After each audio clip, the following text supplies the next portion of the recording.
The storm named Ziros, which swept through Germany's capital Berlin, left a dark mark on the city's memory in just a few hours by claiming the life of one woman, seriously injuring several others, paralyzing the capital's transportation infrastructure and triggering hundreds of emergency interventions.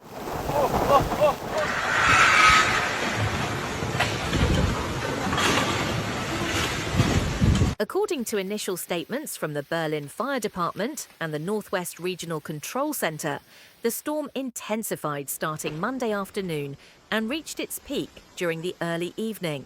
The most tragic incident occurred in the Spandau forest, where a tree fell on a moving vehicle, killing the 55-year-old female driver.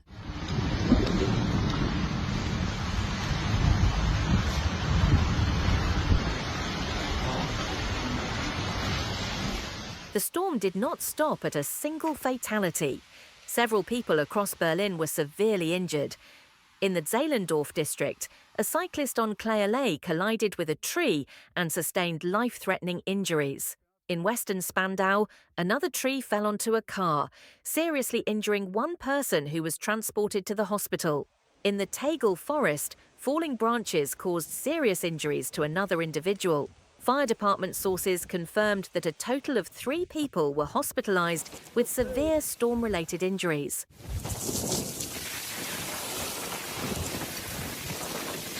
Ya Allah! Ya Allah shahada! Shuhada Allah! The extent to which the storm crippled public transportation was reported by the Berlin S-Bahn operator. Around 5:30 p.m. on Monday, the disaster brought the entire S-Bahn network in the capital to a standstill for several hours. Approximately 150 trains were taken out of service. Near Griebnitz, 2 S-Bahn trains were stranded on the tracks with passengers inside for nearly 2.5 hours because fallen trees blocked the stations.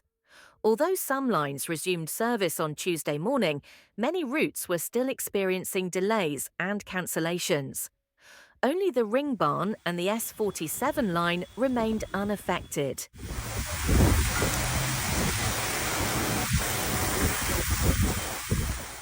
The scale of the events across Berlin and Brandenburg was reflected in emergency call records.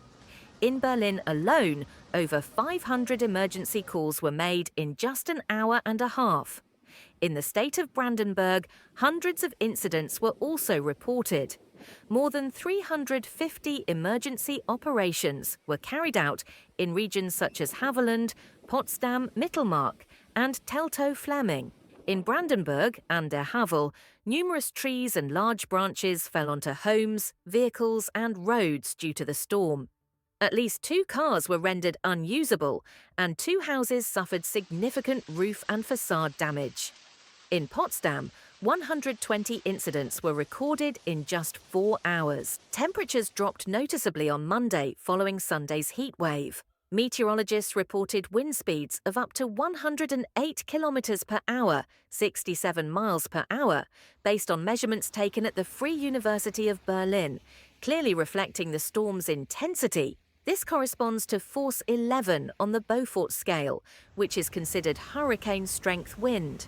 Wind speeds in Berlin-Tempelhof also exceeded 100 kilometers per hour, 62 miles per hour. We extend our thoughts and well wishes to all the residents affected by this severe storm in Berlin. Don't forget to subscribe to our channel to stay updated with accurate and timely information about extreme weather events.